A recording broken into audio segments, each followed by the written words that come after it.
Good morning. My name is Dr. Jana McHugh. I'm a clinical research fellow at the Institute of Cancer Research in the United Kingdom. And this morning, I'll be presenting the early results of the profile study where we're using targeted screening in prostate cancer for high-risk groups. The men I'll be speaking about today are men of African and African Caribbean ancestry. I've no disclosures to make. Previous studies in the United Kingdom have shown that men of African and African Caribbean ancestry are at higher risk of prostate cancer when compared with the general population. The risk is double that of the general population. And the profile study is looking at men from 3 different high-risk groups. And as I said, today I'll be presenting the early results on our men of African and African Caribbean ancestry. There are real dilemmas in designing prostate cancer screening programs for the population as listed below. And now I'll talk about the study design of profile. We have 3 groups of men aged 40 to 69. The other groups that we will look at are men with a family history of prostate cancer and men who carry high-risk genes for prostate cancer, such as BRCA2 and BRCA1. I'll be presenting the data today on our men of African and African Caribbean ancestry. There are 2 study pathway choices for gentlemen when they decide to join the study.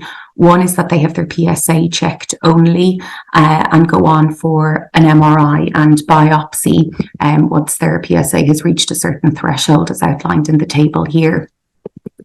Men are free to choose to go on and have an MRI and biopsy regardless of their initial PSA level. So some men have opted for this.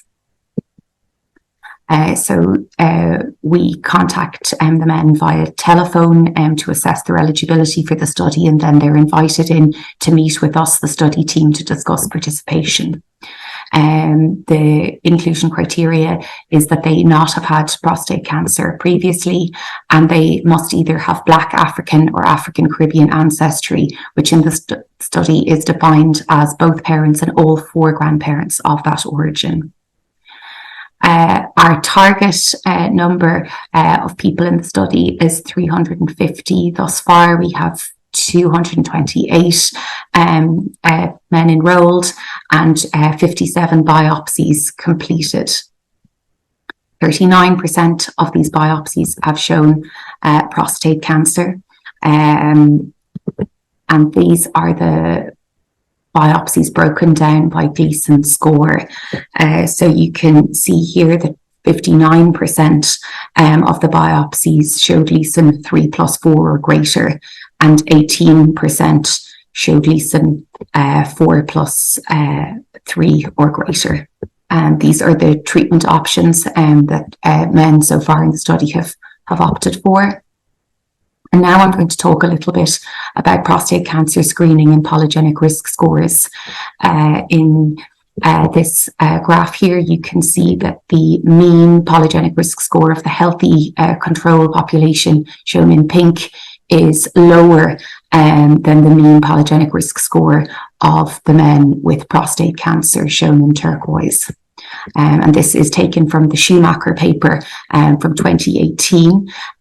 Here are the risk category percentiles, and you can see shown in red at the bottom, men with polygenic risk score or a genetic risk score in the top 10% have a 2.7-fold increase in prostate cancer compared with the general population.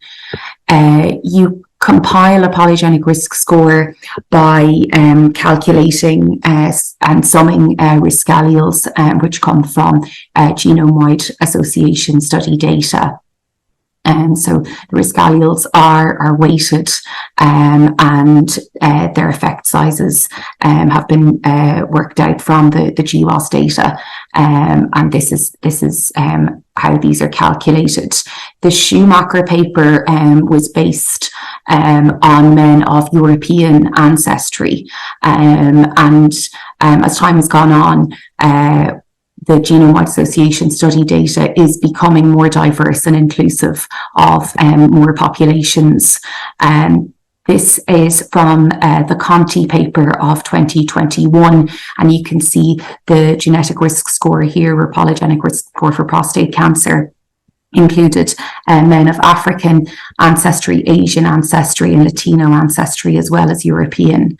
The Schumacher paper had 63 variants, and with the inclusion of more diverse populations, you can see that more variants have been discovered, which means that this newer genetic risk score is better to use across multiple ancestries or various ancestries, and is now being referred to as trans ancestry genetic risk scores. So the early conclusions from the profile study for men of African and African Caribbean ancestry is that we've detected prostate cancer in 39% of those who have undergone biopsy so far.